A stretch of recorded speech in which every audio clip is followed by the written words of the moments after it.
Hello everybody, എല്ലാവർക്കും സുഖമാണെന്ന് കരുതുന്നു. എല്ലാവർക്കും കഥ കേൾക്കാൻ ഇഷ്ടമാണല്ലോ അല്ലേ? കഥ എഴുതുന്നത് ബിനു സി. ഇനിയും ഞാൻ കൂടുതൽ ദീർഘിപ്പിക്കുന്നില്ല.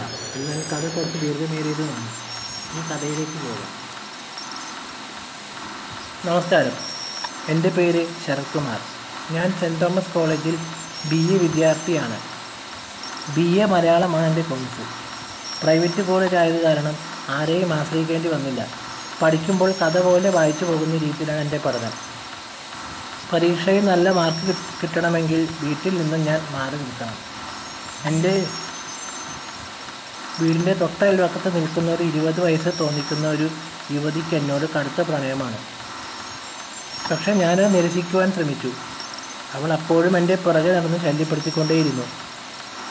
അമ്മയോട് ഈ കാര്യം പറഞ്ഞപ്പോൾ അമ്മ അവളോട് പറഞ്ഞ് വിലക്കി നോക്കി. പക്ഷേ അവളുടെ പേര് സുചിത്ര എന്നാണ്. പക്ഷെ അവൾ വഴങ്ങുന്നില്ല.